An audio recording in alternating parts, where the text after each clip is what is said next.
একটি ঘন সবুজ জঙ্গলে এক শক্তিশালী সিংহ বাস করত। সে ছিল জঙ্গলের রাজা।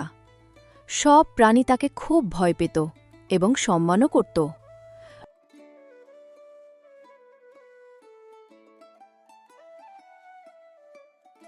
একদিন দুপুরবেলা সিংহটি শিকার করে ক্লান্ত হয়ে পড়ল এবং তার গুহার সামনে এসে ঘুমিয়ে পড়ল। চারপাশে ছিল নীরবতা, শুধু পাখির মিষ্টি ডাক শোনা যাচ্ছিল। সেই সময় একটি ছোট্ট ইঁদুর খাবারের খোঁজে এদিক সেদিক ছুটে বেড়াচ্ছিল। দৌড়াতে দৌড়াতে হঠাৎ সে ভুল করে সিংহটির সাথে ধাক্কা লেগে গেল। সাথে সাথে ইঁদুরটি লাফিয়ে দূরে সরে গেল আর সিংহটি রেগে উঠে পড়ল। সিংহটি খুব রেগে গর্জন করে বলল,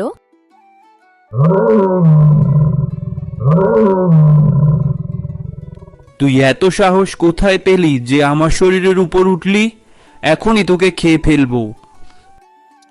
মহারাজ, দয়া করে আমাকে ক্ষমা করুন। আমি ইচ্ছা করে এটা করিনি। আমাকে ছেড়ে দিন। একদিন হয়তো আমিও আপনার কোনো উপকার করতে পারবো। ইঁদুরের কথা শুনে সিংহটি মনে মনে হেসে উঠল। সে ভাবল, এত ছোট্ট একটা প্রাণী তার আবার কি উপকার করবে? তবুও তার মনে দয়া হল। সে বলল, ঠিক আছে, আজ তোকে ছেড়ে দিলাম। ভবিষ্যতে সাবধানে চলবি। ইঁদুর খুব খুশি হয়ে বলল, ধন্যবাদ মহারাজ, আমি আপনার এই দয়া কোনো দিন ভুলব না। কিছুদিন পরে একদিন সিংহটি জঙ্গলে ঘুরছিল। হঠাৎ সে শিকারীদের পাতা একটি শক্ত জালে আটকা পড়ল।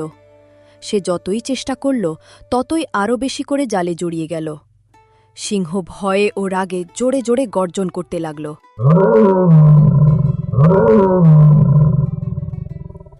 ইঁদুরটি আশেপাশেই ছিল। সে সিংহের গর্জন শুনে তাকে চিনতে পারল। সে দ্রুত সেখানে ছুটে গেল। সেখানে গিয়ে সে দেখল সিংহটি জালে বন্দী হয়ে রয়েছে। ইঁদুরটি সিংহকে বলল, মহারাজ, চিন্তা করবেন না, আমি এখনই আপনাকে মুক্ত করব। সিংহ অবাক হয়ে বলল, তুই তো এত ছোট, তুই কিভাবে আমাকে বাঁচাবি? ইঁদুরটি আত্মবিশ্বাসের সাথে বলল, আপনি একটু অপেক্ষা করুন মহারাজ। এই বলে ইঁদুরটি তার ধারালো দাঁত দিয়ে ধীরে ধীরে জালটি কাটতে শুরু করল।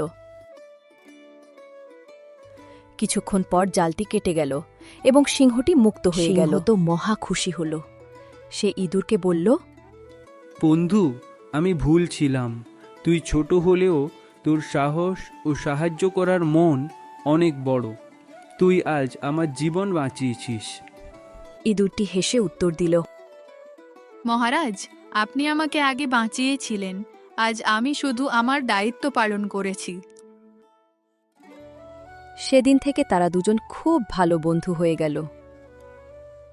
ছোট বা দুর্বল কাউকে কখনোই অবহেলা করা উচিত নয়, কারণ সেও একদিন বড় উপকার করতে পারে।